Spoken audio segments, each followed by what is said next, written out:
my name is Seun Oginni. I am the convener of the Flourish Court Network, and I'm extremely passionate to see you succeed both in your family and financial lives.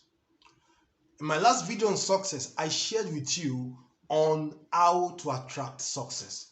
And we came to a conclusion that our thought life determines whether we attract success or not. We radiate thoughts, and those thoughts forms energy that attracts success to us. If we get our thoughts right, we attract success. If we get the thoughts wrong, then failure comes.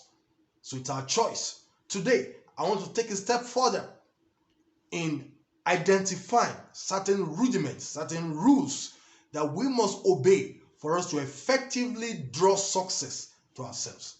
Chief among those rules is the fact that success is spiritual. There is a spiritual dimension to success that we must obey before we can efficiently draw success to ourselves. The Bible told us that by strength shall no man prevail.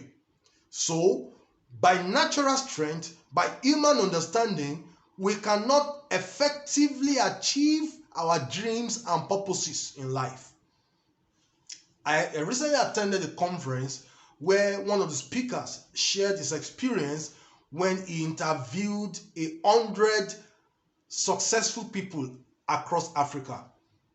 One striking point that he was able to bring out in all of those engagements is that they all came to a conclusion that there is always a force that makes things happen for them. A force that just makes things to work out for their good. That is beyond what they can explain. Things happen and they just couldn't explain them. So there is definitely a spiritual dimension to achieve success. And it is laid clear in the Bible. In fact, the Bible told us in the book of Psalm chapter 37 verse 5. It says, commit thy way unto the Lord. Trust also in him, and he shall bring it to pass. He shall bring it to pass. So there are certain levels of success that you are going to get that God has a capacity to make happen. So for people who have this belief that if you want to succeed, work hard alone, that's not good enough. Of course, you get to certain levels. But if you want to get to extraordinary levels, you need to bring God into the picture. Again, in Proverbs chapter 16, verse 3, the Bible told us, commit your actions to the Lord, and your plans will succeed. So we all need a divine force to make things happen for our good.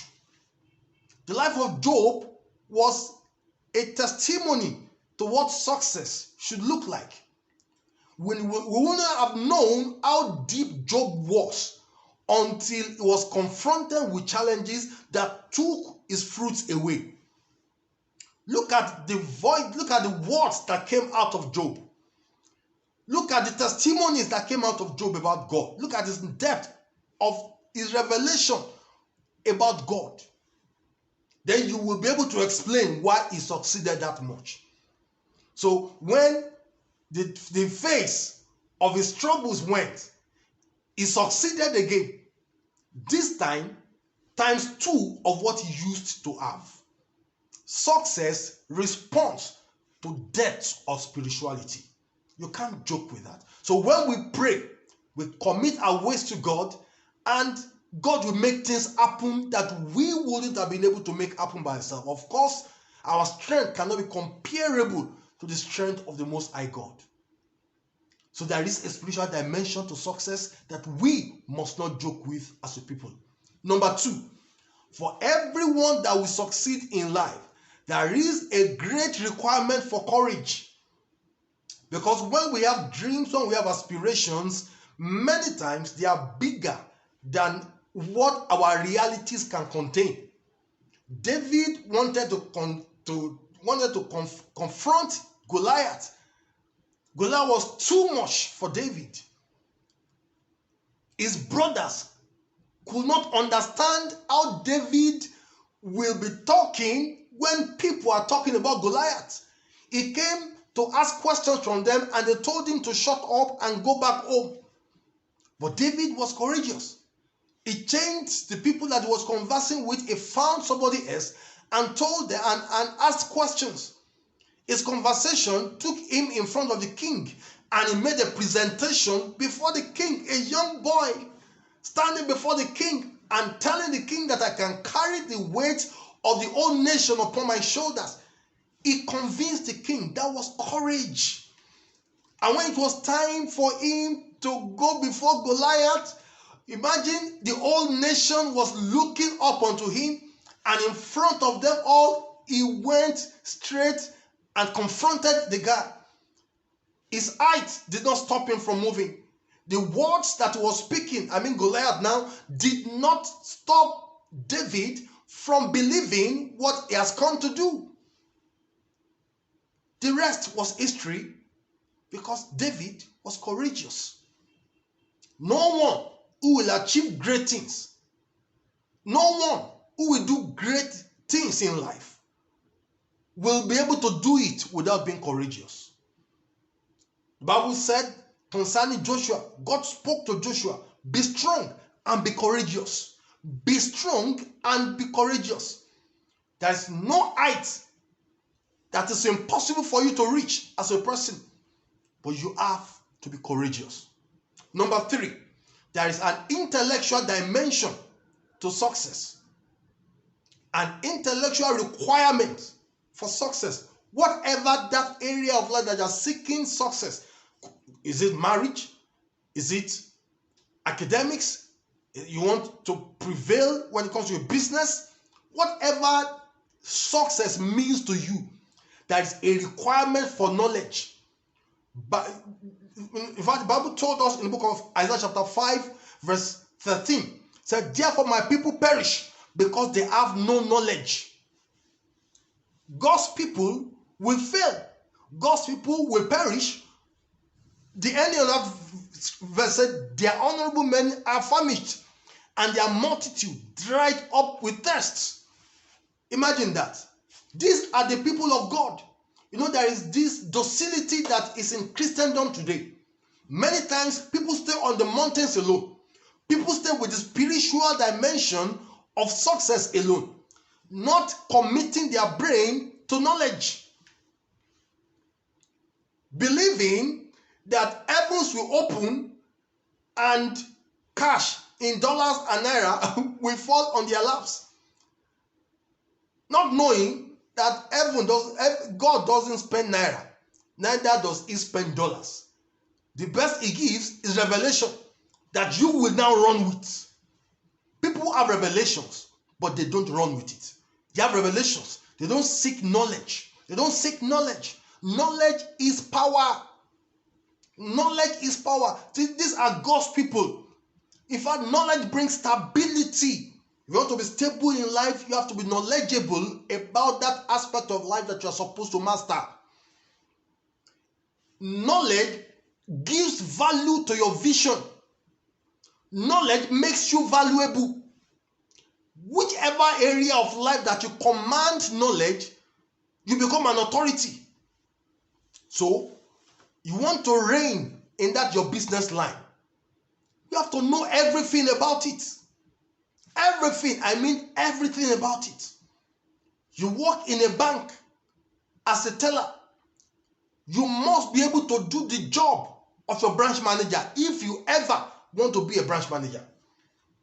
You have to know things around. You shouldn't be told to do certain tasks and you say, I don't know anything about that. That's not my line. No. If you have chosen a career path, commit yourself to knowing everything about it. Commit yourself to knowing everything. That's how you command respect and authority. That's how you advance. That's how you succeed. That's how you succeed.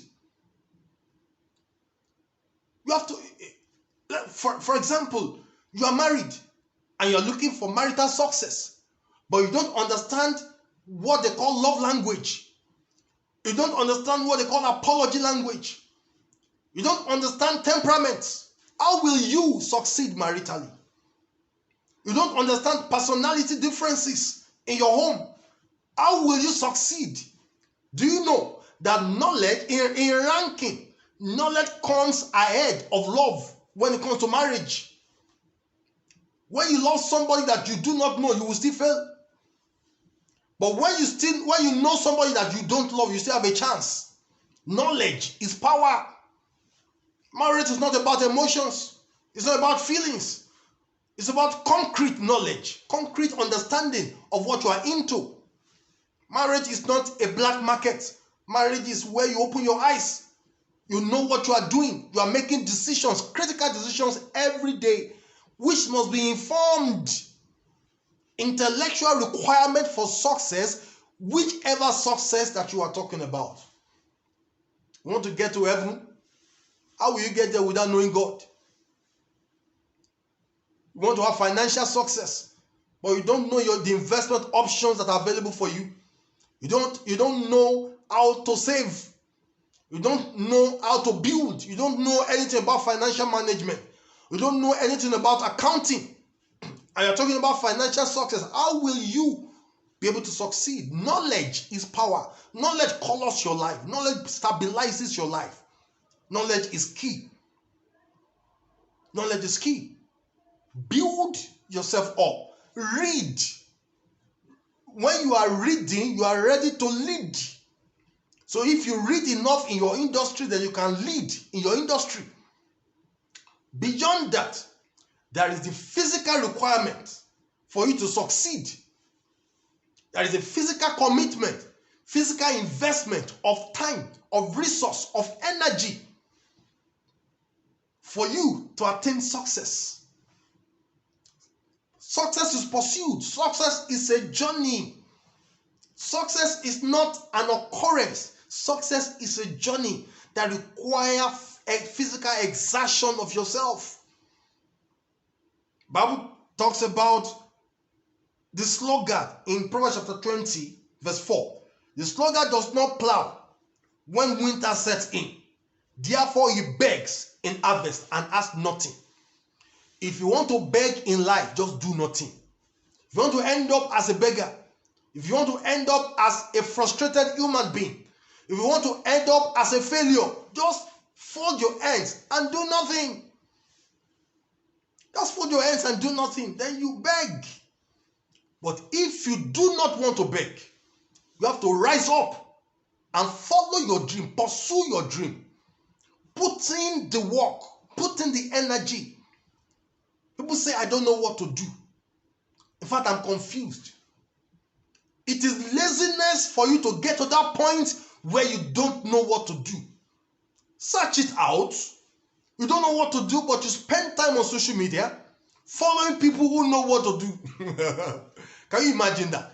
People spend money that they don't have to impress people who do not care about them, and they now come around to say they don't know what to do. It is a product of laziness to end up not knowing what to do. Exert yourself. Push yourself. Run towards the dream. If you have not gotten a dream, find it. Find it. Don't be lazy. Jesus, when he was here on earth, he said, I must do the work of him who sent me while it is day. For night cometh when no man can walk. When no man, that's Jesus. He had to commit himself to labor, to work. He was serious about it. He was committed to it. He was consistent about it. Every day he wakes up and he hits the street. He knows that he has a limited time, and he did the job diligently. There is diligence, requirement for success. Success will not drop on your laps. You have to pursue it day in, day out. You have to pursue it. Proverbs 14:23. In all labor there is profit, but idle talk leads only to poverty.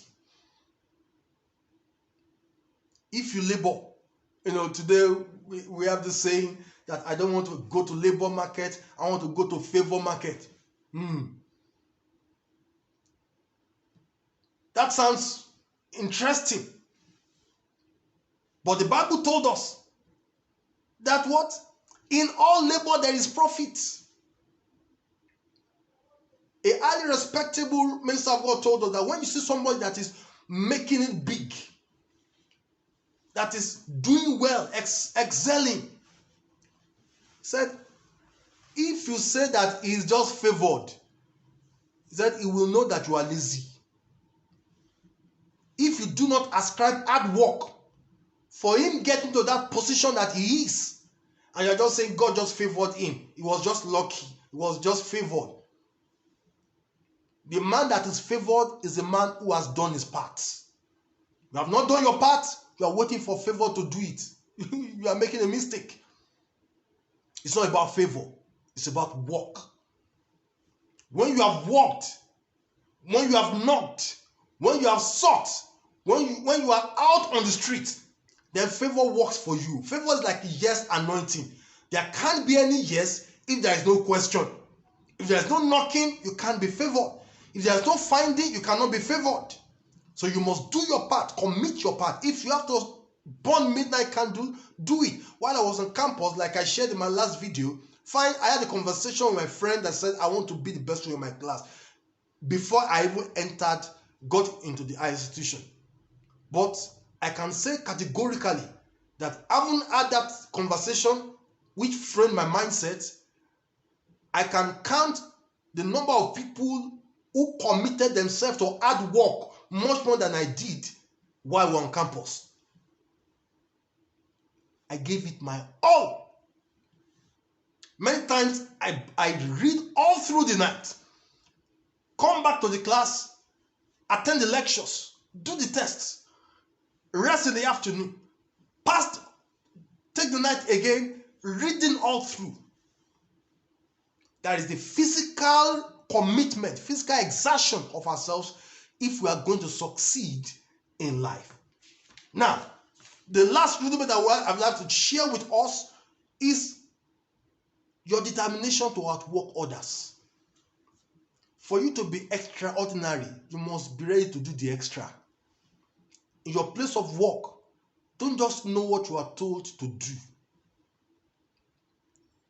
Be inquisitive, be curious, be broad in your search. Don't just be limited. It is good to have to develop a broad mindset. You are in the banking sector, you must have an overview of the whole financial sector. You want to know what the pension regulation is saying. You want to know, in fact, if you are in a commercial bank, you have to have an understanding of what central bank is saying. For example, what does it take to operate a microfinance bank? You must have those understanding. If you are not ready to walk beyond what you are told to do, you can't succeed in that your career. That's just the reality. Patiently and consistently commit yourself to work, doing it much more than others. Will Smith told the story of how he rose through the ranks. Said he's not that talented, but said there is something that he does. And he captured it like this. He said, if himself and somebody else gets on the treadmill, even if he has to die on the treadmill, he will not leave the other person on the treadmill. That person must leave him there. That person must leave him on the treadmill. So he will make sure that he works harder than any other person that is working with. So that is it for today. Are you interested in succeeding? Then I must ask you the critical question. Are you ready to commit yourself to working hard? The Lord will bless you. The Lord will make success easy for you. And the Lord will give a revelation of what it takes for you to achieve your particular success. If you have any question or you have any feedback for us, kindly get to us through the phone line that is now showing on your screen, or you can also reach out to us through our social media handles. I pray that when next we see, you'll be greater than this. The Lord bless you. Thank you for listening.